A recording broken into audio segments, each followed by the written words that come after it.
Občania Slovenska. Parazit z minulej časti je Miroslav Výboh. Uhádlo opäť veľa z vás. Zasa som dostal informácie a podnety o vzťahoch a skutkoch Miroslava Výboha, o ktorých som doteraz nevedel. Vaše informácie využijem v ďalších častiach.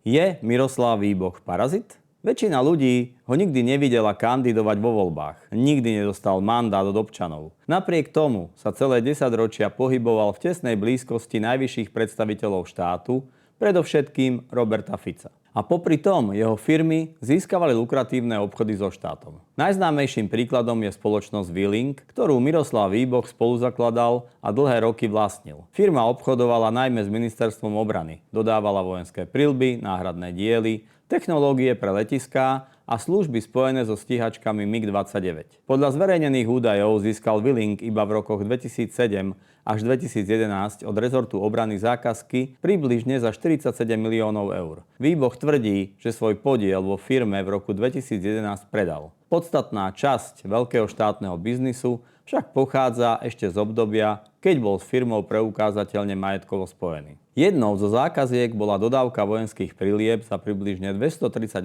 miliónov slovenských korún, teda takmer 8 miliónov eur. Nasledovali ďalšie miliónové obchody, náhradné diely pre vojenské letectvo, softvér a technické systémy. Investigatívni novinári upozorňovali, že niektoré položky mohli byť nakupované za výrazne vyššie ceny než porovnateľný materiál. To ešte automaticky neznamená, že každý obchod bol nezákonný. Znamená to však, že štát platil milióny firme spojenej s blízkym priateľom predsedu vlády a verejnosť často nemala možnosť kontrolovať všetky ceny a podmienky, pretože časť vojenských kontraktov bola utajená.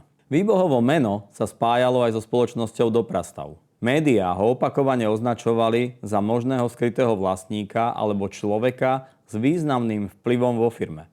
Do jej vedenia nastúpili ľudia z jeho podnikateľského okruhu.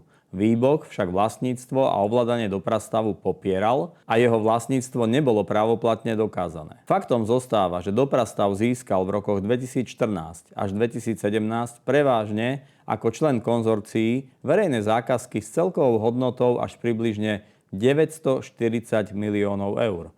Nešlo celé o peniaze pre Doprastav a už vôbec nie o osobný zisk Výboha. Ide však o obrovský objem štátnych obchodov firmy, ktorú s ním dlhodobo spájali médiá aj ľudia zo stavebného prostredia. A potom je tu kauza Mýtnik 3. Podľa obžaloby mal Výboh sprostredkovať úplatok 150 000 eur v súvislosti so štátnym IT projektom. Výboh obvinenie odmieta ako vykonštruované. Preto platí prezumcia neviny a nemožno o ňom hovoriť ako o vinnom, pokiaľ o tom právoplatne nerozhodne súd. Keď si však všetky tieto prípady položíme vedľa seba, vidíme rovnaký model. Blízkosť k politickej moci, štátne zákazky za desiatky miliónov eur, utajené armádne obchody, otázky o cenách a firmy, pri ktorých bolo často ťažké zistiť, kto ich v skutočnosti ovláda a kto z nich profituje. Nechcem tvrdiť, že hodnota zákazky je automaticky Výbohov osobný zisk. Firma má náklady, nakupuje materiál a platí zamestnancov. Rovnako netvrdím, že každá zákazka bola trestným činom. Tvrdím však toto. Miroslav Výboh je pre mňa symbolom podnikateľa, ktorého bohatstvo a vplyv vyrástli v mimoriadnej blízkosti štátnej moci a verejných peňazí. A preto ho politicky považujem za parazita na štáte, za človeka, ktorého podnikateľský úspech bol celé roky živený štátnymi zákazkami, teda peniazmi občanov. Občania platili dane, štát prideľoval miliónové kontrakty a ľudia napojení na politickú moc bohatli.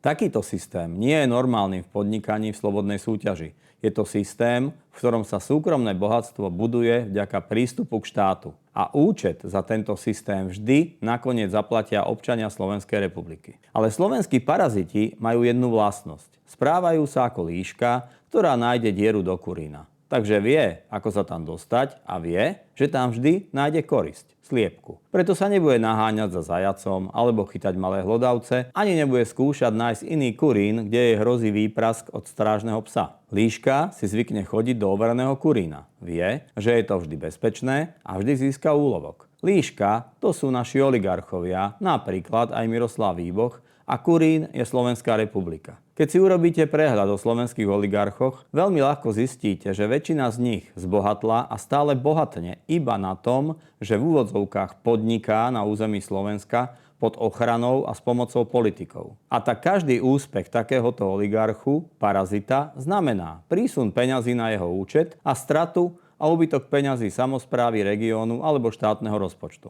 Napriek tomu, že sa títo oligarchovia, paraziti tvária ako zhmotnenie podnikateľskej geniality, nikto z tejto kategórie, obrazne povedané, neurobil dieru do sveta v USA, v Číne, v Rusku, Brazílii alebo kdekoľvek inde. Stále sa iba vracajú na Slovensko a parazitujú. Prečo to spomínam práve v súvislosti s Miroslavom Výbohom? Miroslav Výboh zo Slovenska nikdy neodišiel. Odišiel fyzicky, ale stále zarába a parazituje na úkor každého občana Slovenska. Jeho aktivity, tie v úvodzovkách legálne, mu údajne zabezpečujú paraziti z JNT.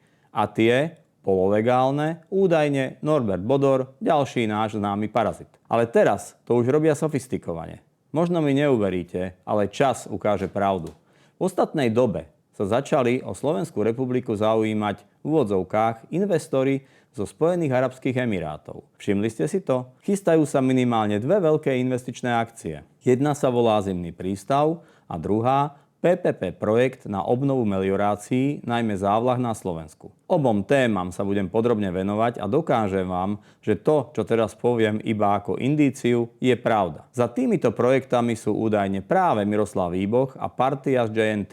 Takže, milí občania, funguje to tak, že títo paraziti najprv celé 10 ročia drzo, arogantne zarábajú peniaze na úkor každého z vás. Vždy im všetko prešlo, pretože v úvodzovkách všetko bolo v súlade so zákonom. A teraz, keď tie peniaze, ktoré sú energiou pre slovenskú ekonomiku a na Slovensku chýbajú, poslali rôznymi cestami do Monaka, Dubaja a kade tade, sa snažia akože legálne s pekným príbehom a krytím investovať na Slovensku a ďalej parazitovať na nás všetkých. A uvidíte, že napríklad PPP projekt na obnovu závlah, ktoré nechali všetci politici od vzniku Slovenskej republiky zhrdzavieť a zničiť, bude presne taká istá zlodejina, ako je mýtny tender, kde sme už prišli o viac ako 1,5 miliardy eur. A kradne sa tam ďalej. Občania Slovenska, dovolíme im v tom pokračovať? Nie je čas tú líšku, čo chodí kradnúť sliepky do kurína, chytiť do pasce a potrestať? A teraz hádanka. Kto je ďalší parazit? Je architekt. Bol poradcom ministra Budaja. Rád si pohodlne žije zo štátnych peňazí, ktoré čerpá ako mnohí paraziti cez svoje občianske združenia alebo vyberá hotovosť. Teda, úloha ako minule. Kto je to? Prvých 30 divákov, ktorí uhádnú a pošlú zároveň svoju adresu na zoroslav.sk, dostanú tričko a knihu. Píšte do komentárov a adresu na zoroslav.sk kvôli diskrétnosti. A za akúkoľvek relevantnú a pravdivú informáciu, ktorú budem môcť zverejniť, finančná odmena. Píšte mi na zoroslav.sk. A ešte chcem dodať, že sudcovia špecializovaného trestného súdu, Najvyššieho súdu a Ústavného súdu, ktorí nerešpektujú zákony a ustalenú judikatúru, musia byť disciplinárne alebo trestnoprávne potrestaní a zbavení sudcovských talárov. Pekný večer prajem.